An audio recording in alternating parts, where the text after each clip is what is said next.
Hey there, kids. I just wanted to let you know that all of your teachers are thinking about you and praying for you during this time. And we will be having a video every week from one of our teachers. And this week, Rocco had some issues with the filming process, so he had a couple of issues with the computer. So here's a video from Rocco. Enjoy, kids. Is it recording? Is it on? I don't know computers. Whatever. Hey, kids. I hope you're having a good time. Ugh.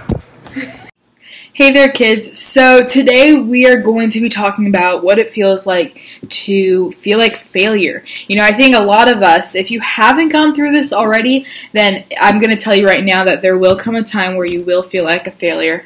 But we're going to be talking about that today, and more specifically, we're going to be talking about Peter. Peter had a time where he felt like a failure, just like we do often. A lot of people in the Bible have felt like failures. There's a ton of different people. I could go through names, but I'm not going to right now. So you guys are going to all need to pull out your, get it up, this sheet right here. I'm going to have you guys do this front page on your own before we start this lesson, because we're not going to go through that. We're just going to kind of jump into the Bible story. Also, if you guys have one, grab a Bible. And if you don't have one, that's okay, because it will be posted up on the screen.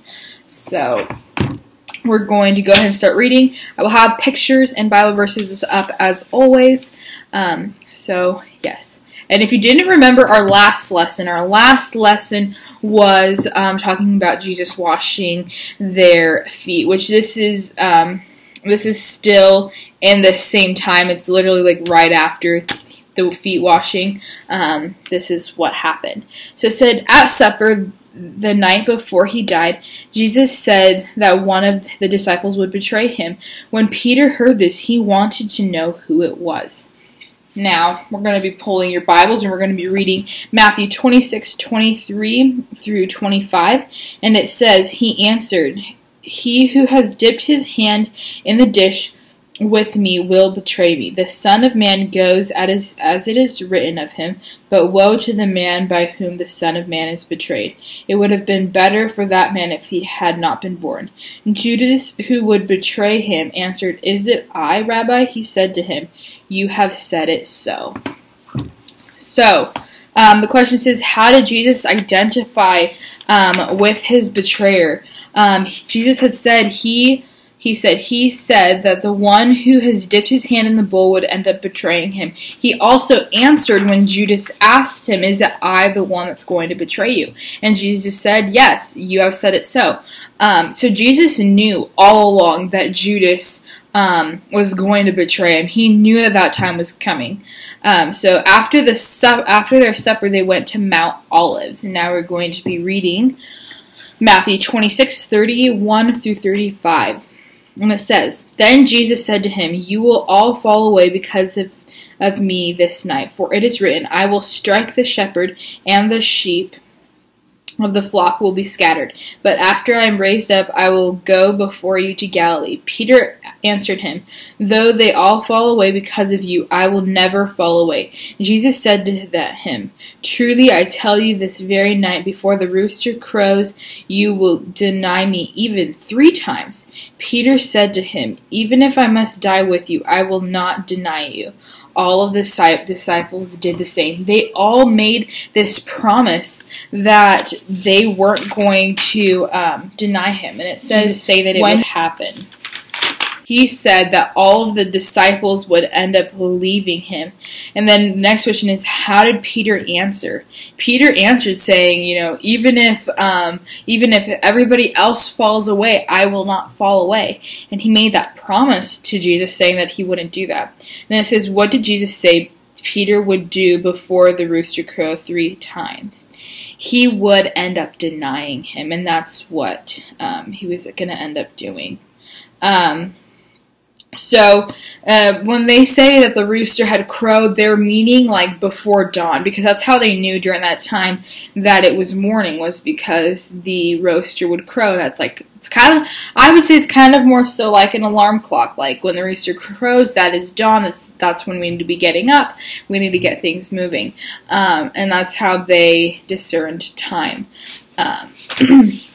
So then it says, Judas came with a large crowd, and with swords and clubs. He kissed Jesus as a signal. They arrested Jesus and took him to the high priest, and all the disciples deserted him, but Peter followed at a distance. Now it says in Matthew 26:69 through 6:74, it says, "Now Peter was sitting out in the courtyard, and a servant girl came up to him. 'You also were with Jesus,' she said. But he denied it before them all. 'I don't know what you're talking about,' he said." Now the question says here, it says, why do you think Peter was here? Do you think that it was dangerous for Peter? Why or why not? I want you guys to kind of think about where he's at. He's following Jesus. And as a follower of Jesus, people aren't going to like it because people didn't like Jesus. Jesus ended up getting put on a cross. And so during this time, they were arresting Jesus. And if you were with like somebody else would call a criminal, you're going to get busted too. There's a good chance that Peter might not have lived through this if they caught or they found out that he was with Jesus, because he would get a lot of hate because they did not like Jesus and they wanted to put him up on a cross. So of course it's going to be very dangerous in that situation. I mean, think about it. If you were friends with a bad guy, not saying you are, but if you were friends with somebody who everybody else considered to be bad, you might end up getting in trouble too. Although Jesus wasn't bad, they just didn't realize that. They didn't know him. And then it goes on to saying, then he went out to the gateway where another servant girl saw him and said to the people there, "This fellow was with Jesus of Nazareth." He denied it again with an oath, "I don't know the man." After a while, those standing there went up to Peter and said, "Surely you are one of them. Your accent gives it away." Then he began to call down curses, and he swore to them, "I don't know the man."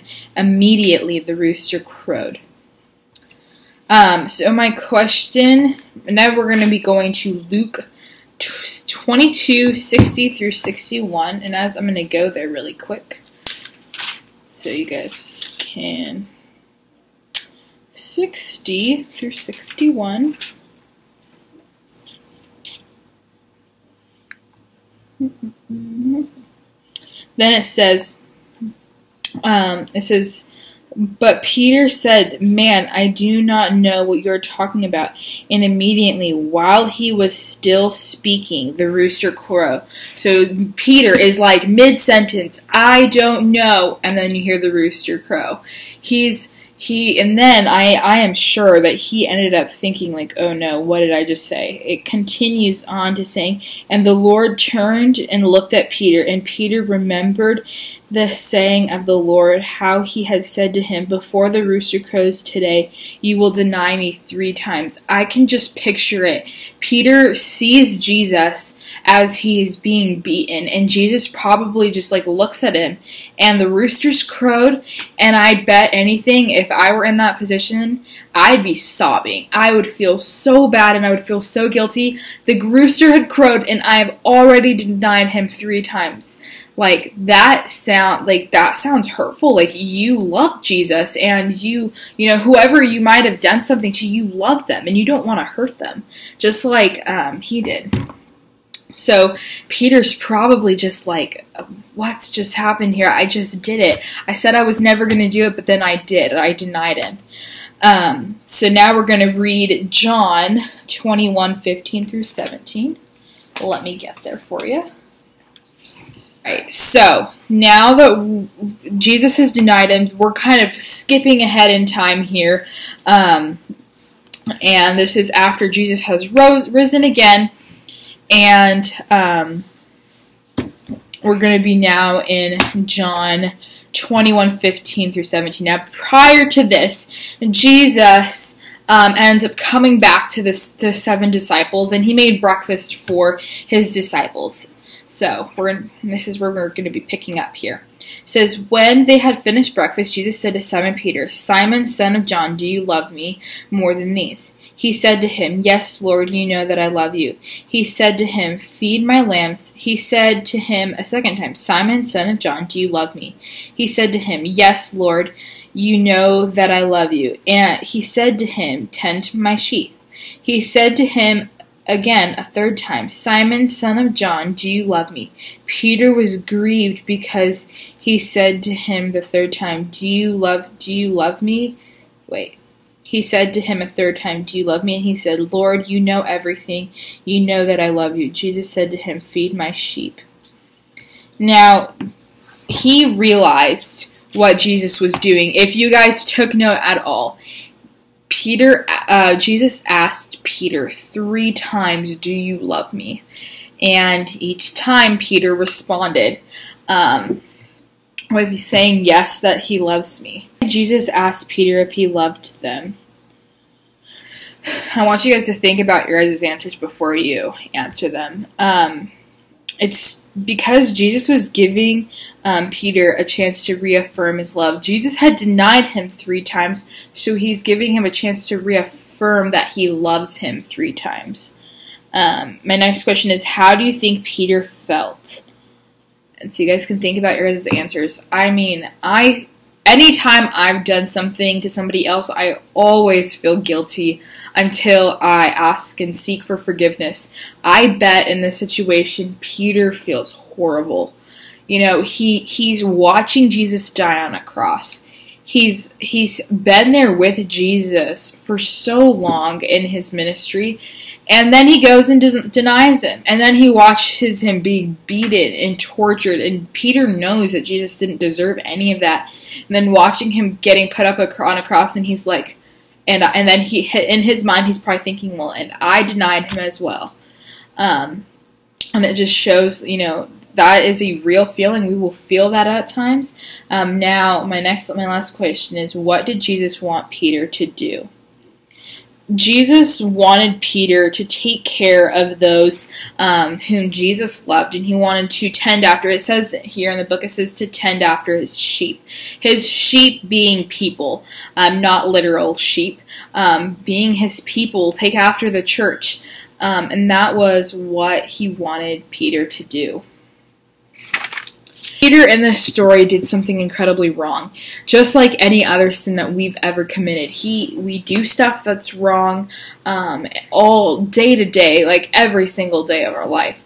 And this just shows that Jesus forgives. He forgives his people. Our memory verse says, the Lord is compassionate and gracious, slow to anger and abounding in love. He's gracious. He's going to forgive you. But you need to be willing to ask for forgiveness and to ask Jesus to forgive you of something that you've committed. We are all going to fail. That is just a part of life. We're all going to mess up. We're all going to make mistakes. We are all going to do something wrong to somebody else. I know that it's difficult to ask for forgiveness because sometimes you feel so bad that you just feel horrible. But my challenge to you guys is to seek forgiveness from Jesus and from the person whom you've done something wrong to. It might be difficult to seek forgiveness from somebody else, but it's the step that you need to be taking because you know you did something wrong. And I'm going to tell you from personal experience, you're not always going to be forgiven by somebody else. You will always be forgiven by God. But when it comes to people, sometimes people hold grudges. Sometimes your friends won't want to forgive you because you might have done something wrong to them. And that's just a part of life as well. But you need to still take this step to say, you know what? I messed up. I failed. Can you forgive me?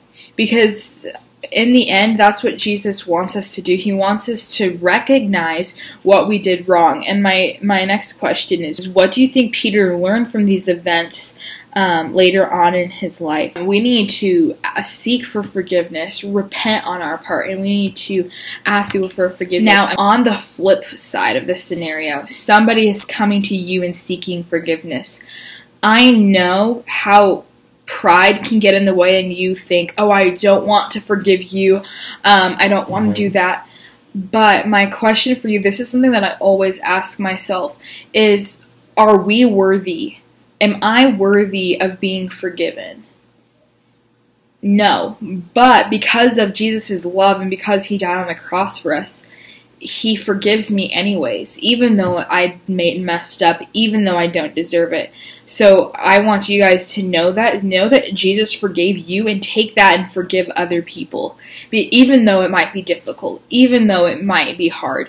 But that's what Jesus would do, and that's showing Jesus' love to other people. Other people might come up to you and say, "Why'd you forgive me? I did something so wrong to you." And you're able to share that because of Jesus' love and because Jesus forgave you, that you're able to forgive them. I know and understand how scary it might be to go up to somebody else and seek forgiveness, but that's just what has to happen. And sometimes they won't forgive you. But ultimately God forgives you and He loves you. So I just want you guys to know that everybody fails all the time. Your moms, your dads, your grandpa, your grandma, your aunt, your uncle, your cousins, your friends, your neighbors. Everybody on this earth will fail at some point. They will always fail continuously because we are sinful people. And I really want you guys to know that even though you fail, God still has compassion and He still loves you. Just like our Bible verse says, the Lord is compassionate and gracious, slow to anger, abounding in love. So, now that our story is done, each of you guys have a card in your packet or book or bag. I don't really know how my mom is giving these to you guys. I want you guys to take out a card, and I want you guys to fill it out. And you guys are going to be making an "I'm sorry for blowing it" card. This can be for Jesus, for a family member, for a friend whom you think that you might need to seek some forgiveness from. You might know somebody in the back of your mind who you might want to seek forgiveness from, and I want you guys to make a card for them and seeking forgiveness. Or even if you guys are wanting to, you guys can also tell the person that you're sorry as well. But I know with the coronavirus, that's probably not going to be able to happen. So cards are a good way to let them know that you are sorry for what you did. And you can write in the card. You can even, maybe you even talk about this Bible lesson and sharing the gospel with them as well while you're apologizing. I also do know how difficult it is for us to even forgive ourselves. We can go and ask for forgiveness from our friend. We can go and ask for forgiveness from our parents. And something that I struggle with is forgiving myself for what I did. Because sometimes even though we might have sought out forgiveness, we still feel so guilty and still feel so bad. And if you've already asked Jesus for forgiveness, He already covers that because of the cross. He's already forgiven you now. You need to take the steps to forgive yourself, saying, you know what I did was wrong, but I can't keep stewing over. I can't keep thinking, oh, I did that wrong thing to this person and this person. You need to kind of move on and get over it because Jesus already forgave you. And so that's why we have this Bible verse. And I love memory verses because it allows us, when that thought comes into our head, oh, I can never be forgiven, we can remember that the Lord is compassionate and gracious, slow to anger and abounding in love, and to also remember this story. It's funny because you have to know the fact that Jesus knows every single thing that's going to happen. He knows everything's going to happen in the future, everything that happened in the past, because He is God. So when He came down to earth, He knew that Judas was going to betray Him. He knew that probably before He even met Judas. And I think it's so crazy because before that, Jesus shows Judas love and compassion and all of those different kinds of things. He forgave Judas before Judas even needed to be forgiven. I know, that doesn't really make very much sense. But Jesus knew everything, and yet He still loved Judas. He knows every sin you're going to commit in the future, and He still loves you. And so you need to remember that God still loves you even when you mess up, even when you make a mistake. We have to trust in the fact that Jesus still loves you. So guys, I hope that you guys have learned a lot, and I will see you guys all next Sunday, or I don't know when this is getting posted, but I will see you guys all next time for another lesson for Sunday school. Alright guys, have a good week. Bye guys.